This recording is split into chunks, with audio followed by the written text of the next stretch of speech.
I was wearing a life jacket and I came to the surface like a cork. Luckily, the dinghy pack was right in front of my nose. I pulled the string and it inflated itself, but I didn't have the strength to heave myself out of the water. I couldn't understand it. Didn't realize I had a dislocated shoulder and a broken wrist and 3 cracked ribs and all that.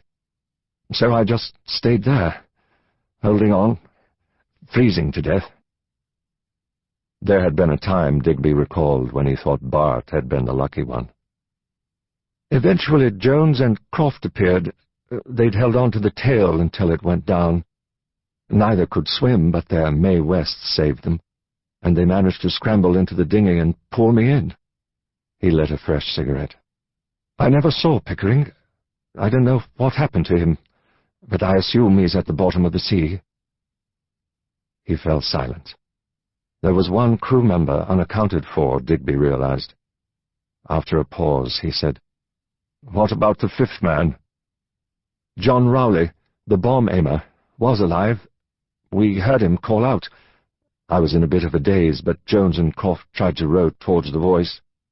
Rowley kept shouting, but his voice became weaker as the cold got to him." Bart's face stiffened. "He started to sound a bit pathetic, calling to God and his mother and that sort of rot. Eventually, he went quiet. We were found soon after dawn by a destroyer on U-boat patrol. They dropped a cutter and hauled us in." Bart looked out of the window, blind to the green Hertfordshire landscape, seeing a different scene far away. "Bloody lucky, really," he said. They sat in silence for a while. Then Bart said, "Was the raid a success? No one would tell me how many came home." "Disastrous," Digby said. "What about my squadron?" "Sergeant Jenkins and his crew got back safely." Digby drew a slip of paper from his pocket. "So did Pilot Officer Arasarathnam." "What about the rest?" Digby just shook his head. "But there were 6 aircraft from my squadron on that raid," Bart protested. "I know. The other 3 were shot down. No apparent survivors." "I'm sorry." Bart's mood changed from despair to anger. "It's not enough to be sorry," he said. "We're being sent out there to die." "I know. For Christ's sake, Digby, you're part of the bloody government. Get the hell out of here and do something about it." "I am doing something," Digby said calmly. "I've been given the task of finding out why this is happening. We lost 50% of the aircraft on that raid."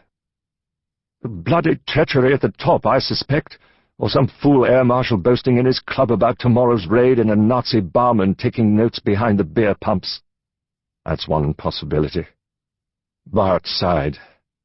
"I'm sorry, Diggers," he said, using a childhood nickname. "It's not your fault. I'm just blowing my top.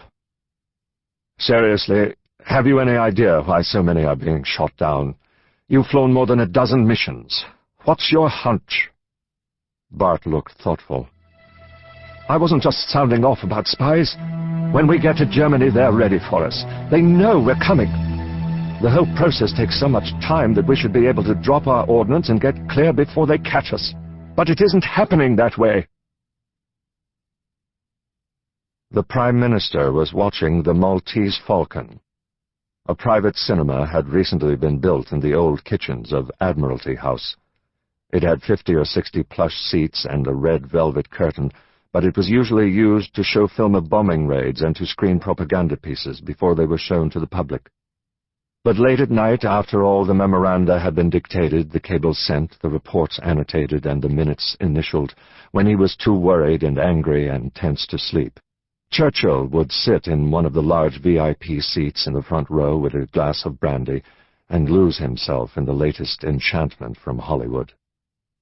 As Digby walked in, Humphrey Bogart was explaining to Mary Astor that when a man's partner is killed, he is supposed to do something about it. The air was thick with cigar smoke. Churchill pointed to a seat. Digby sat down and watched the last few minutes of the movie. As the credits appeared over the statuette of a black falcon, Digby told his boss that the Luftwaffe seemed to have advance notice when Bomber Command was coming. When he had finished, Churchill stared at the screen for a few moments as if he were waiting to find out who had played Brian. There were times when he was charming, with an engaging smile and a twinkle in his blue eyes, but tonight he seemed sunk in gloom. At last he said, "What does the RAF think?" "They blame poor formation flying. In theory, if the bombers fly in close formation, their armament should cover the entire sky, so any enemy fighter that appears should be shot down immediately." "And what do you say to that?" "Rubbish. Formation flying has never worked. Some new factor has entered the equation." "I agree. But what?" "My brother blames spies." "All the spies we've caught have been amateurish. But that's why they were caught, of course. It may be that the competent ones have slipped through the net. Perhaps the Germans have made a technical breakthrough. The Secret Intelligence Service tell me the enemy are far behind us in the development of radar." "Do you trust their judgment?" "No." The ceiling lights came on. Churchill was in evening dress. He always looked dapper, but his face was lined with weariness. He took from his waistcoat pocket a folded sheet of flimsy paper. "Here's a clue," he said, and he handed it to Digby. Digby studied the sheet. It appeared to be a decrypt of a Luftwaffe radio signal in German and English. It said that the Luftwaffe's new strategy of dark night fighting, Dunkelnachtjagd, had scored a great triumph, thanks to the excellent information from Freya. Digby read the message in English, then again in German. Freya was not a word in either language. "What does this mean?" he said. "That's what I want you to find out." Churchill stood up and shrugged into his jacket. "At this rate, Bomber Command will be finished by Christmas. I need to know who or what Freya is. I'll find out. Do so with the utmost dispatch." On the last day of May 1941, a strange vehicle was seen on the streets of Målunda, a city on the west coast of Denmark. It was a Danish-made Nimbus motorcycle with a sidecar. That in itself was an unusual sight because there was no petrol for anyone except doctors and the police and, of course, the German troops occupying the country. But this Nimbus had been modified. The four-cylinder petrol engine had been replaced by a steam engine taken from a scrapped river launch. The seat had been removed from the sidecar to make room for a boiler, firebox, and chimney stack. The substitute engine was low in power, and the bike had a top speed of about 22 miles per hour. Instead of the customary roar of a motorcycle exhaust, there was only the gentle hiss of steam. The eerie quiet and the slow pace gave the vehicle a stately air. In the saddle was Harold Olafsson, a tall youth of 18, with clear skin and fair hair brushed back from a high forehead. He looked like a Viking in a school blazer. He had saved for a year to buy the Nimbus, which had cost him 600 crowns. Then, the day after he got it, the Germans had imposed the petrol restrictions. Harold had been furious. What right did they have?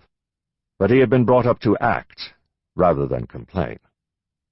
It had taken him another year to modify the bike, working in school holidays, fitting it in with revision for his university entrance exams. Today, home from his boarding school for the Whitsun break, he had spent the morning memorizing physics equations and the afternoon attaching a sprocket from a rusted lawnmower to the back wheel. Now, with the motorcycle working perfectly, he was heading for a bar where he hoped to hear some jazz and perhaps even meet some girls. He loved jazz. After physics, it was the most interesting thing that had ever happened to him. The American musicians were the best, of course, but even their Danish imitators were worth listening to. You could sometimes hear good jazz in Målunda, perhaps because it was an international port visited by sailors from all over the world. But when Harold drove up outside the Club Hot, in the heart of the dockside district, its door was closed and its windows shuttered. He was mystified. It was 8 o'clock on a Saturday evening, and this was one of the most popular spots in town. It should be heaving. As he sat staring at the silent building, a passer-by stopped and looked at his vehicle. "What's that contraption?" A nimbus